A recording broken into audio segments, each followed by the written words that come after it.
क्यों करा जाता है पूर्णिमा का व्रत? पूर्णिमा का व्रत करने का कारण क्या है बताइए? आप इतने सालों से कर रही हो, कई माताएं कर रही होंगी पूर्णिमा का व्रत। एक समय फलाहार करती हैं, एक समय भोजन करती हैं। भोजन में खीर का होना जरूरी होता है पूर्णिमा के व्रत में। दूध की सामग्री होना जरूरी होती है पूर्णिमा के व्रत में। 12 महीने की पूर्णिमा करो, मना नहीं है। और पूर्णिमा उठाने का भी समय होता है चैत्री। चैत्र के महीने की जो पूर्णिमा होती है, चैत्री पूर्णिमा पहली पूर्णिमा मानी जाती है, इसलिए चैत्री पूर्णिमा को सिद्ध पूर्णिमा कहते, कार्य सिद्धात्री पूर्णिमा कहते। सिद्ध करने, मनोरथी पूर्णिमा कहते, मनोरथी पूर्णिमा।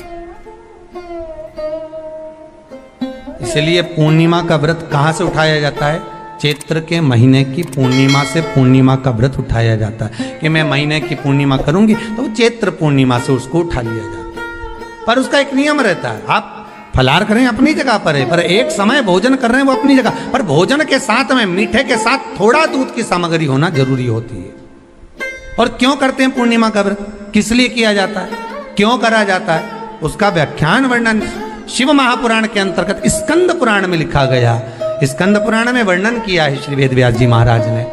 कहा ये पूर्णिमा का व्रत इसलिए किया जाता है कि व्यक्ति का जब मन गलत भ्रम में जाने लगता है, मन जब गलत जगह पर जाने लगता है, तो ये मन को गलत जगह पर ले जाने वाला कौन होता है? तो कहा ये चंद्र होता है। व्यक्ति की राशि के अंतर्गत, व्यक्ति की पत्रिका के अंतर्गत, व्यक्ति की ग्रह दशा के अंतर्गत जब चंद्र बेकार चलता है तो व्यक्ति अच्छा करते करते भी बेकार करने लग जाता है।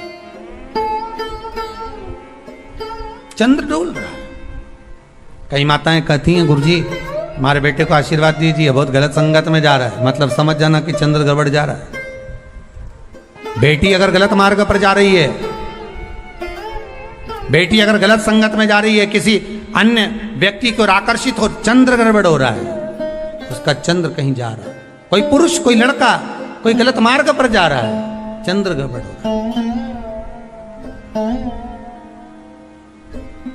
घर में जो क्लेश उत्पन्न होता है, घर में जो विवाद उत्पन्न होता है, उस विवाद को रोकने के लिए केवल चंद्र की ही, इसलिए तो पूर्णिमा घर की नारियां हमारे यहाँ हिंदू धर्म में यहाँ तक स्कंद पुराण में कह दिया कि प्रत्येक पूर्ण आप लोग कभी आप लोगों ने सत्यनारायण जी की कथा करवाई है? जितने लोग आस्था चैनल पर कथा सुन रहे हैं, जितने लोग फेसबुक यूट्यूब पर कथा सुन रहे हैं, यूट्यूब पर कथा का श्रवण कर रहे हैं, उनने कभी सत्यनारायण की कथा करवाई होगी। तो उसमें लिखा है हर कार्तिक, हर पूर्णिमा को, हर संक्रांति को ब्राह्मण सत्यनारायण भगवान की कथा या राजा या वैश्य कथा को कराता था, या बढ़िया कथा कराता। सुनी कि नहीं सुनी ये बात? सत्यनारायण भगवान की कथा में लिखा है, स्कंद पुराण के अंतर्गत जो सत्यनारायण भगवान की कथा का स्मरण किया उसमें लिखा है प्रत्येक संक्रांति पूर्णिमा को सत्यनारायण की कथा करवाने लगा और ये योनि को प्राप्त हुआ, इस योनि से छूटा, इस योनि में गया। लिखा है, सब कुछ लिखा है।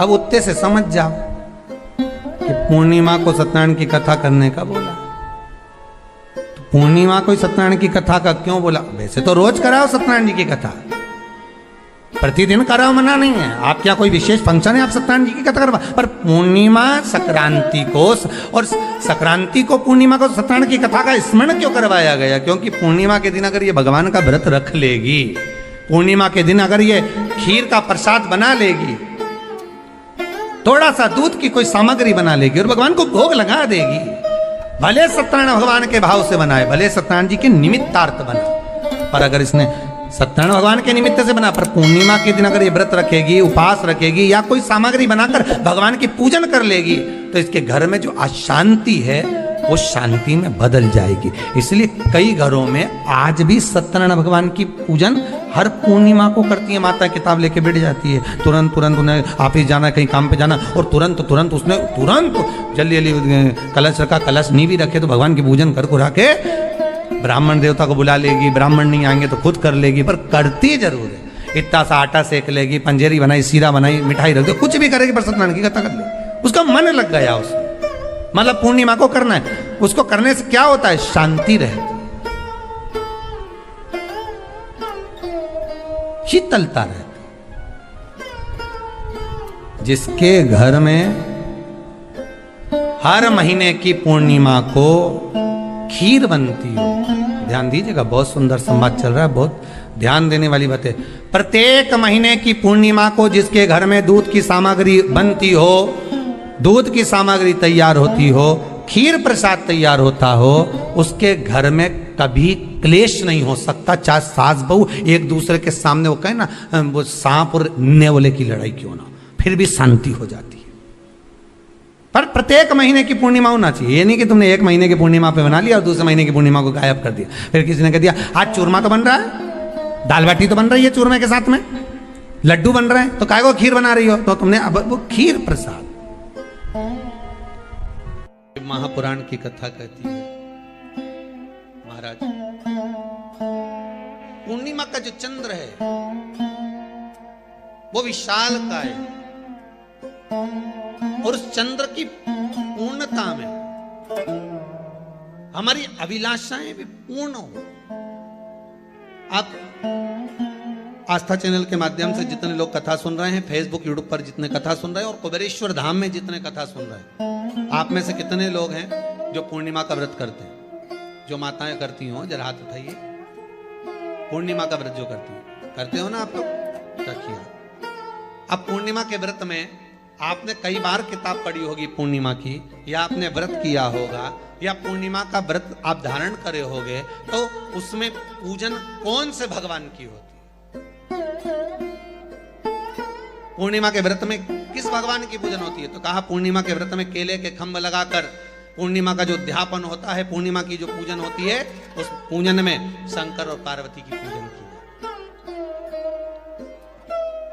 शिव और नारायण की पूजन करी जाती है, शंकर और पार्वती का स्मरण किया जाता है। किसकी पूजन होती है? शिव पार्वती।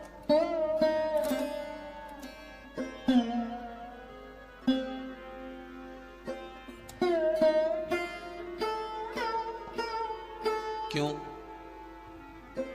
शंकर और पार्वती का पूजन क्यों करा जाता है पूर्णिमा के व्रत में?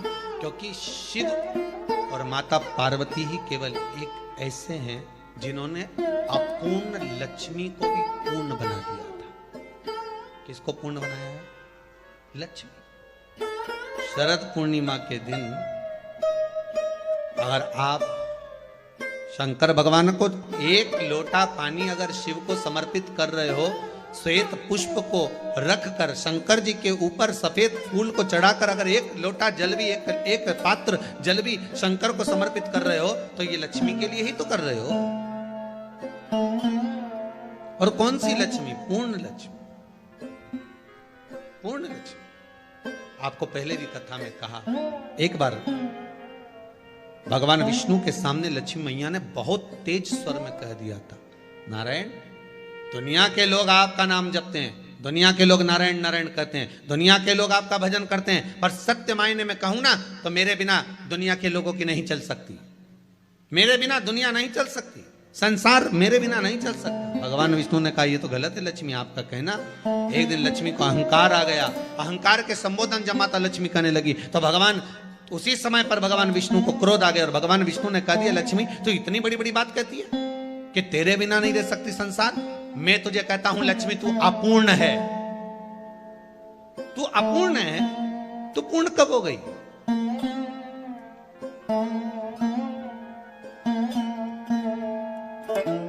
तेरी पूर्णता कहां हो गई? लक्ष्मी की आंख से आंसू बहने लगे। आज आपने मुझे अपूर्ण कहा, आपको मालूम है आप मुझे अपूर्ण कह रहे हो? आपको ये ज्ञात हो रहा है आप मुझे अपूर्ण कर रहे हो? भगवान कहते हैं हाँ लक्ष्मी मैंने तुझे अपूर्ण कहा। अपूर्णता का मतलब आप जानते हो ना? भगवान कहते हैं लक्ष्मी मैं सब जानता हूं।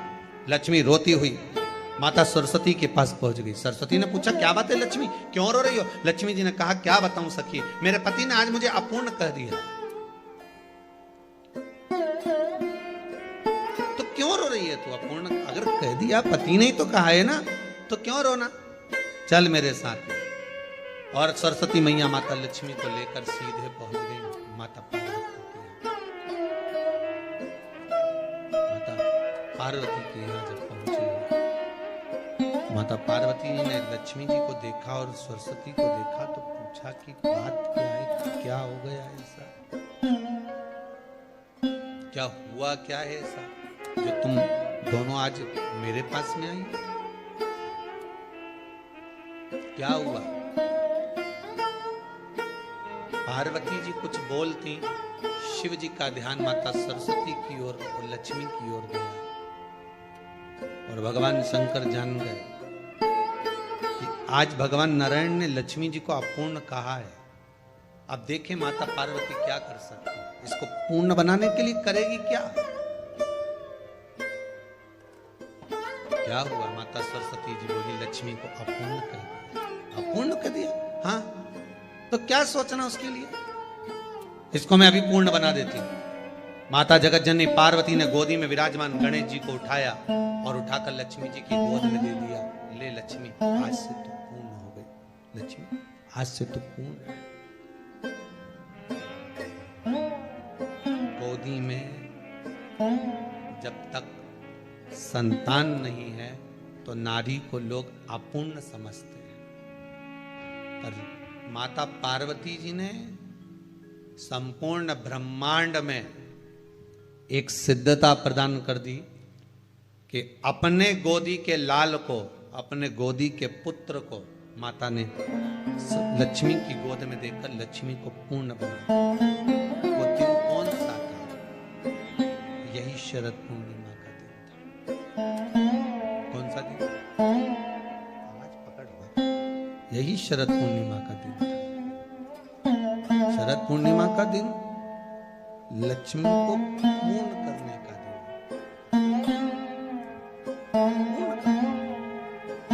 केवल अमृत ही नहीं बरसता, शरद पूर्णिमा के दिन लक्ष्मी भी बरसती। लक्ष्मी पूर्णिमा के कितने व्रत होते हैं, बोलते जाओ जरा, जल्दी जल्दी बोलो। पूर्णिमा के नारियों को, स्त्रियों को अखंड सौभाग्य के लिए, जो नारी वैधव्य नहीं होना चाहती है उस नारी को पूर्णिमा के कितने व्रत करना चाहिए। जिस नारी के यहाँ संतान नहीं हो, भगवान कृष्ण ने माता यशोदा को द्वापर में भी बताया है कि पूर्णिमा के 32 व्रत होते हैं। कितने व्रत होते हैं, 32।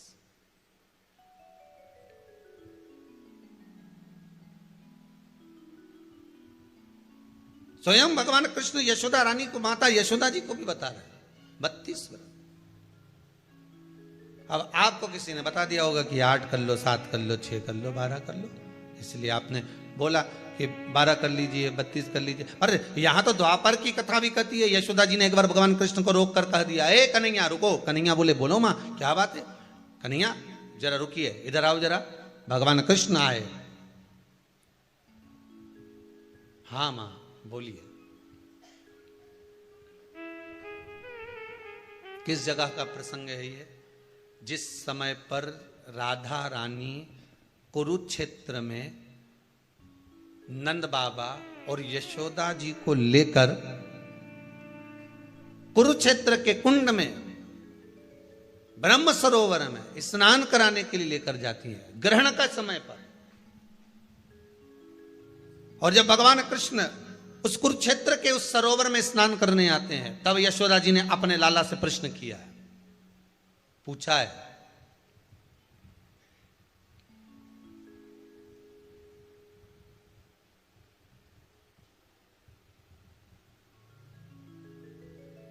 कि नारी वैधव्य होकर ना मरे।